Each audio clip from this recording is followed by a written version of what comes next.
according to public reporting, D.C. Mayor Muriel Bowser first called Army Secretary Ryan McCarthy to ask for help at 1:34 p.m.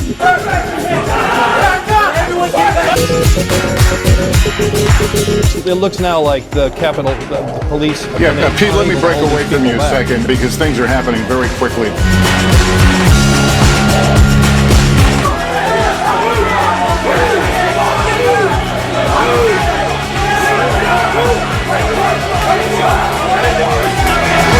According to your written testimony, you were, quote, aware that demonstrators had breached the Capitol.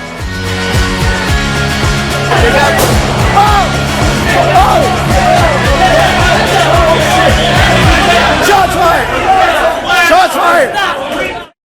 Welcome to the premiere of Democracy Under Fire, a show that examines the causes of the collapse of democracy in America and around the world, and what we must do and are doing to save democracy. We will be organizing and working to build a movement in America capable of saving democracy. Make sure to subscribe to my YouTube channel and like the Truth and Democracy Coalition on Facebook and spread the word.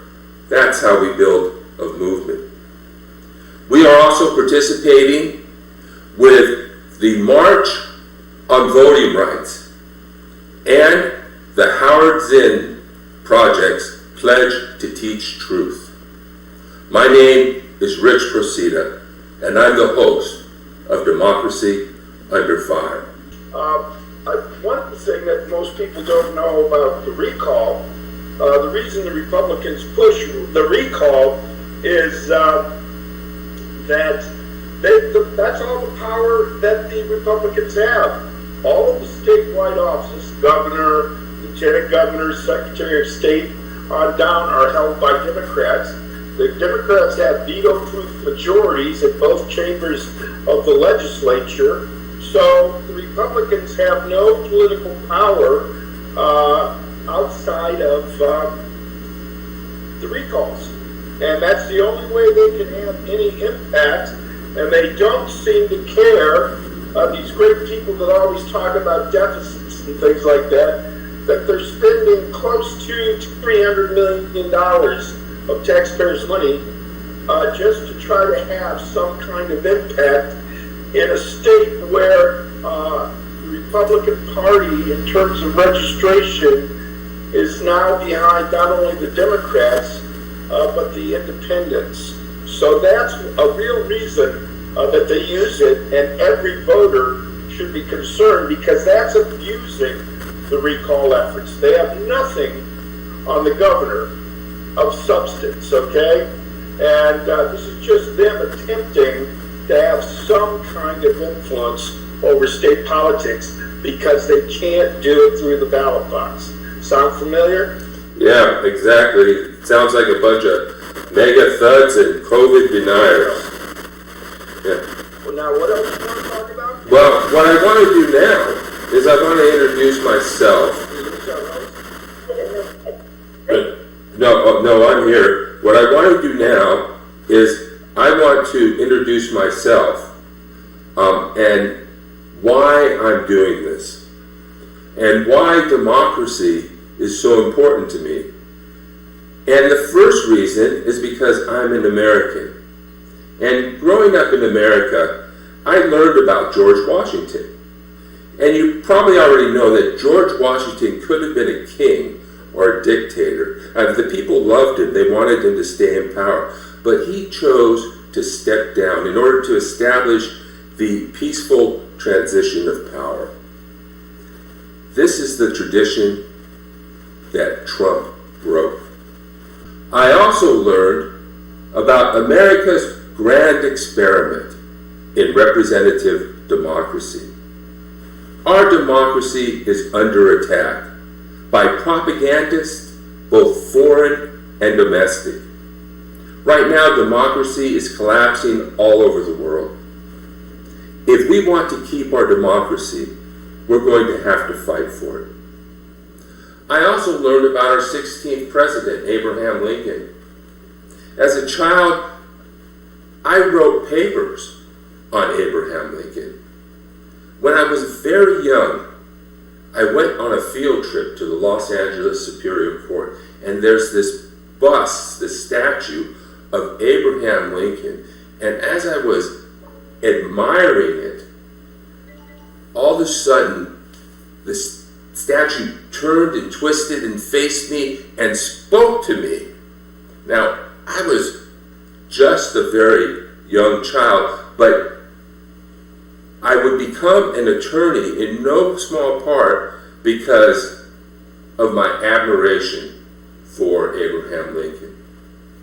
I studied law and international service at American University in Washington, D.C., and I focused on constitutional law. I even wrote a book on foreign comparative constitutional law.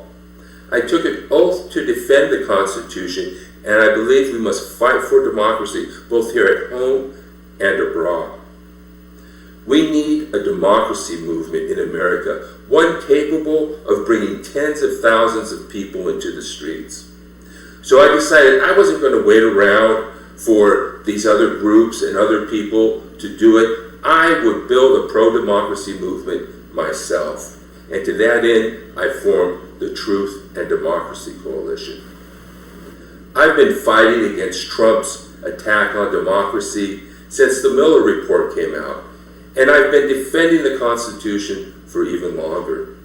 I've been organizing, writing, speaking at rallies, holding Zoom meetings, producing podcasts, meeting with my representatives, and organizing to save democracy. I've been covering Trump's threat to democracy almost exclusively. I write opinion articles and produce a political ideology podcast called Bible Study for Progressives. It's a show where moderates, liberals, and leftists of all faiths and ideologies come together to discuss scripture, spirituality, and politics. So, and finally, like most Americans, I'm also a Christian. I'm a progressive Christian. I read the Bible in its historical context. Reading the Bible properly, one finds that it is about justice, liberating the oppressed, lifting up the lowly, bringing down the powerful, and caring for the least of us. We've had this problem with the domination systems and the gap between the rich and the poor since ancient times. For most of history, people have lived under the rule of tyrants. Humanity's central political struggle is between democratic forms of government and authoritarian forms of government. Democracy will not survive unless we organize and demand it. And I decided to commit my later years to this cause because I'm not going to let democracy die without a fight. So now I'd like to turn to Sean to just get an idea, Sean. Why is democracy important to you, and what is it about this moment in history that is so important for us to stand up and fight for democracy? Well, remember, probably the most important point to healthy democracy is that the authority and just powers of the government are derived from the consent of the governed. And the only way, at least in Western culture, you can get the consent of the governed is through the ballot box, through voting. So when you try to suppress the vote, what you are doing is suppressing the average citizens from giving their consent to the kind of government they wish. So, and that equates with fascism. And what the Republicans are doing now in a majority of states with hundreds of laws of voter suppression amounts to fascism, because they're destroying the consent of the governed. And worse than voter suppression, in my book, is the voter nullification. In a number of these states that are led by Republicans in the state legislatures, they want to nullify the votes in elections that they don't win. Now that, you cannot, there's no other name or description you can give that other than fascism. When you can win a minority and the legislature, whether it's in the majority in the legislature or not, is a minority of just a few dozen to a few hundred people, and when they can invalidate elections because they don't like their results, there's no question about it. You're heading straight for a fascist state. And that is why, and by the way, all these laws they're passing now are squarely aimed at 2022, where the Republicans can't win, quote unquote win, without cheating. And this is all about 2022, and that's why all good people of conscience, Democrats, independents, rational Republicans, have to get out and vote en masse. I'm also a believer in the fact that when you try to suppress somebody's right or take away somebody's right, that tends to irritate them, and they double their efforts to get out and vote. And that's what we have to do. We also have to fight the nullification. Every vote needs to be counted as it was cast, and then those results need to determine who has legitimate power, i.e. the majority of votes, so that we can say this is the consent of the governed, and this is what our American democracy is built on. And it's as simple as that. You know, we've had an insurrection on January 6th. It's a failed coup attempt. And what a coup attempt is, it's a strike against your institutional democracy. It's an attempt to hit the government and knock it over. And so we had that, and then that continued. I mean, throughout the election, Trump was saying, if I lose, I'm going to fight it tooth and nail. I can't lose, you know. If I lose, then I'm going to allege it's cheating, right? And then he continued to do that. So this is an ongoing attempt to overthrow our government, because they're spreading that false narrative. And I think people are coming to realize that that narrative was false. And that even on the right, I was on a conservative podcast a couple days ago, and even he recognized that Trump lost that election. That's it. And the Republicans did fairly well.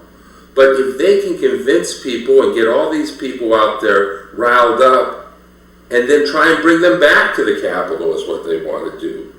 And so now they're passing like 400 bills in state legislatures across the country trying to restrict access to voting. And 30 of those bills have already passed in 18 states. So they're doing it. And the For the People Act would set these basic standards, basic guidelines to protect democracy. So there'll be ballot boxes. You're going to have enough ballot boxes. You're going to be able to do same-day registration. You're going to be able to vote by mail. You know, all these long lines that people should never have to be in, except for the local government's efforts to suppress their votes. Now, we did a great job during that election. During that election, We sent people out to the polls. We provided food, we provided water, we provided entertainment. We made sure everything was good, everybody comfortable, because they shouldn't have to wait in those long lines. And that helped. And now they want to stop that. And they want to stop us from getting people to the polls, making it harder to vote. Now, our right to vote is a sacred right to vote. Our God-given right to rule ourselves. When God created the world, He gave dominion to rule to humanity, to human beings, to the people. So this is not only a constitutional right, it's a sacred right. And you can't lose your right to vote just because you don't have the right ID, or because you went to the wrong polling place, or you didn't register in time. This is a right you can only really lose by committing a felony. So we need to make sure that every citizen has the right to vote, and that every American right to vote is protected. Yeah, can I pick up on Yeah, go ahead. there, Rich? Yeah. Okay. One of the most important things about the John Lewis Act is what they call free clearance, which was in the old 1965 Voting Rights Act. And what free clearance is before you could pass, certain states that had a history of suppressing, like the black vote and everything, before they could pass any new laws that were aimed at suppressing the vote, they had to run it through the Attorney General's office. And the Attorney General would nip any attempt to suppress the votes of people in the bud. So you didn't have to go to court and wait 3 years. You didn't have to march in the streets. You got your voting rights protected by having the United States Attorney General say, yeah, this is okay for, I'm sorry, this is not going to cut it.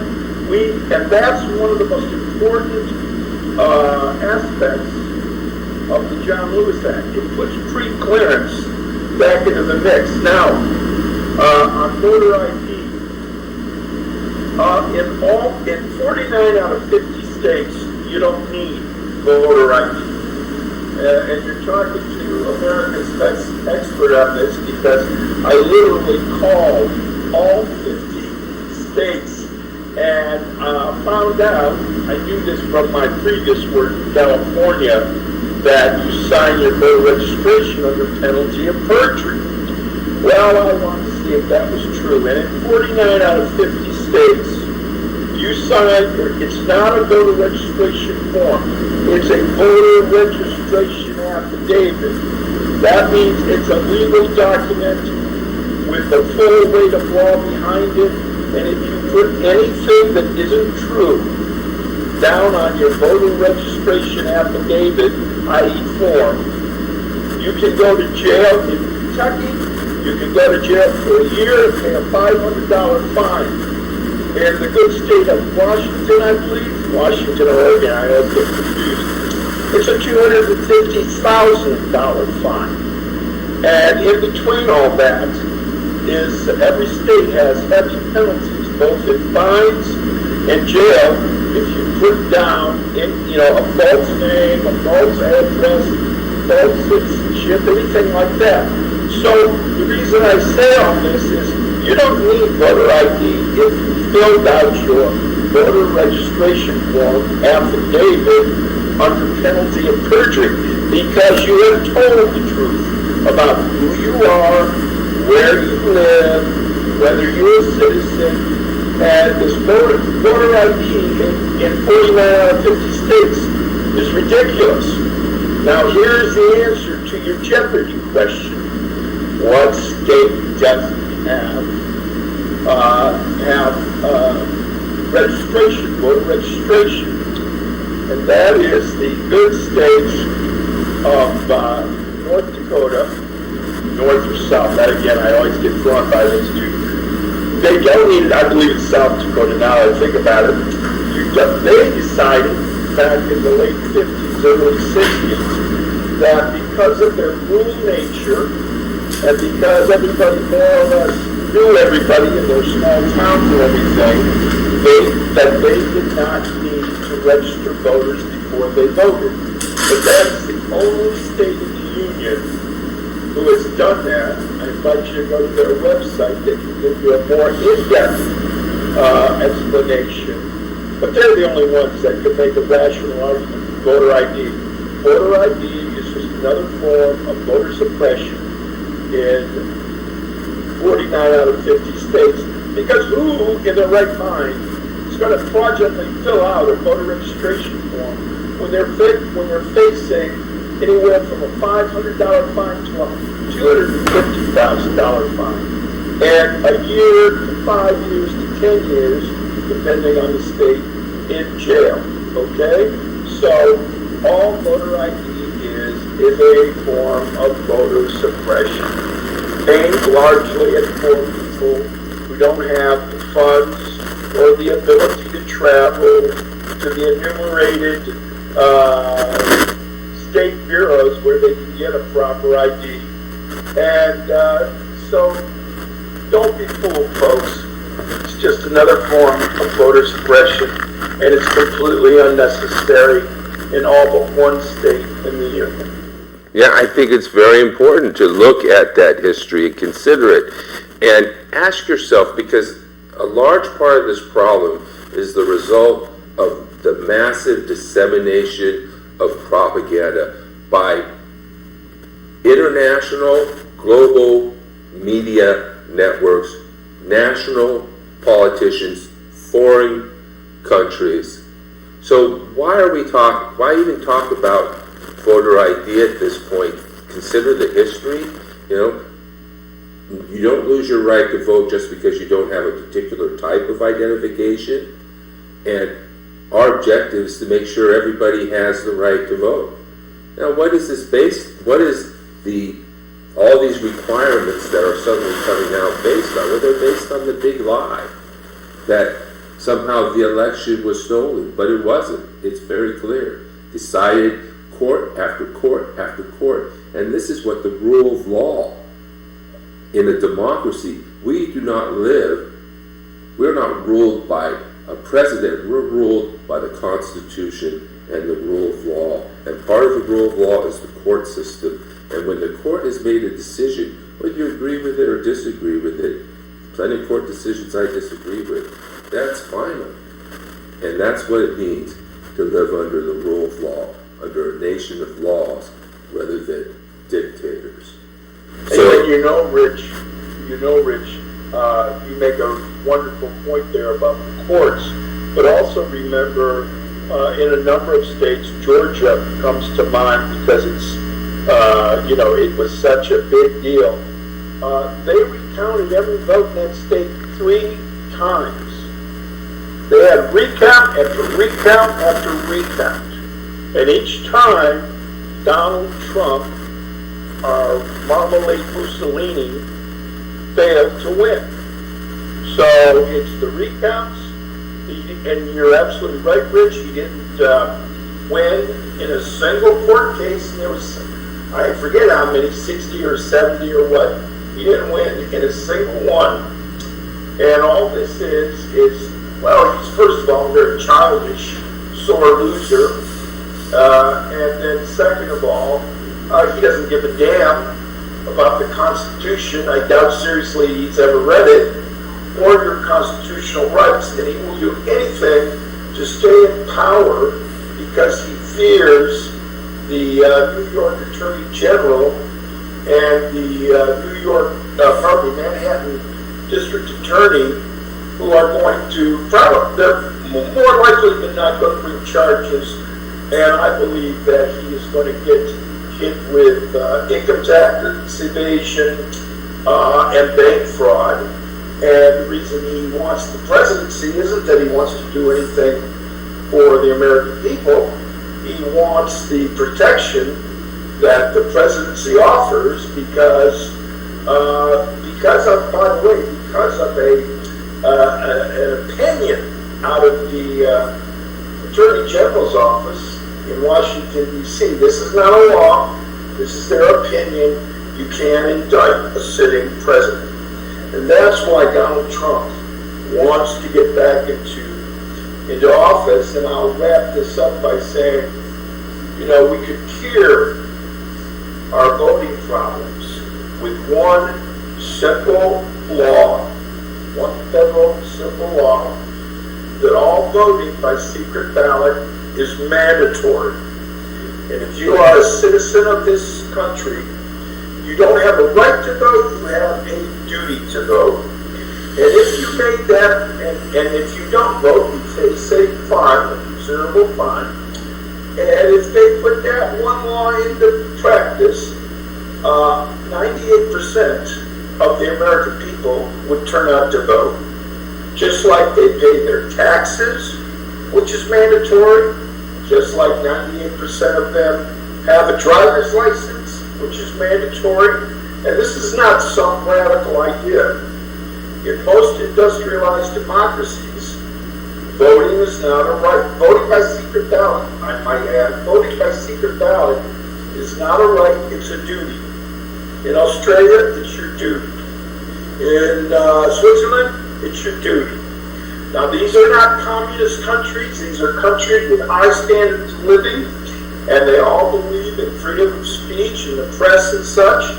So I maintain that if the government can say you got to pay your taxes, the government ought to be able to say, hey, you got to vote so we know that we have the consent of the majority of our citizens so that we can exercise our authority in a just and fair manner. And if you pass that one law, all of this would disappear. Virtually overnight, you would have a bloodless democratic revolution overnight. And that's why I hope everybody goes out and buys my book. Because it's, For the Love of Long Shots, is the story of the Unique People's Voting Project, a ruthlessly nonpartisan voter registration education project for disabled people and their families, and we registered over 100,000 voters. But then my colleagues came to me and they said, Sean, there's over 60 million disabled adults in this country, and we're never going to get to all of them in our grassroots efforts. Why don't you sit down and tell the story about, which is what we did in For the Love of Long Shots. It's not a political manifesto. I'm not telling people how to think or what to do. It is the story of the Unique People's Voting Project, commonly referred to as UP. And not only will you learn the story, but I tried very hard to plug in all kinds of good little tips on good grassroots organizing. And I tried to do it almost by osmosis, because every grassroots effort, whatever your cause is different. So there are no hard and fast rules about grassroots organizing, but there are good principles that no matter what your cause, if you follow these principles, more likely than not, you and your neighbors and your friends, the true grassroots people, will become successful in your organizing. So the book is available on Amazon, and I encourage all you wonderful grassroots organizers to go out and get a copy and enjoy the story of UP. And with that, I'll stop my info commercial. Thank you, Sean. This is really a struggle to save democracy in America and the American way of life and all around the world. Imagine if democracy fails in the United States, what that means for democracy around the world. We've seen the collapse of democracy from the Arab Spring to Duterte in the Philippines, Bolsonaro, and the election of authoritarian leaders, including Donald Trump. Now we're seeing democracy attacked at home because we are no different than in Afghanistan, just another country to overthrow and exploit. And if we want to protect our way of life and the American way of life and the American experiment and the American dream, then we better fight for our right to vote. So vote no on the recall. This expensive and unnecessary election is, as Sean said, an abuse of the recall process. It's a recall without sufficient cause. It's a power grab by mega thugs and COVID deniers. Also, go to represent.us. They can help you call or meet with your senators to tell them to pass the For the People Act, the John Lewis Voting Rights Advancement Act, the DC Admissions Act, and that the filibuster must not be allowed to stand in the way of democracy. Nor should it be abused to simply block the other party's agenda and to frustrate the will of the people. In a choice between democracy and the filibuster, democracy must prevail. Defending our constitutional democracy is more important than the non-constitutionally mandated filibuster. You know, the filibuster as portrayed by the iconic Jimmy Stewart in the movie Mr. Smith Goes to Washington is a story about a man standing alone on principle. It was not about political obstruction like it is right now. The Republicans are using the filibuster to overthrow our democracy. They intend to cause people to lose faith in democracy and the Democratic Party's ability to address their concerns. Thank you for watching the premiere of Democracy Under Fire. We will be airing weekly on Facebook and YouTube, so like the Truth and Democracy Coalition and my Facebook channel, Rich Procida. Tell your friends, groups, and organizations about us, and tell them to join the Truth and Democracy Coalition as we work together to build a movement to save democracy. Thank you.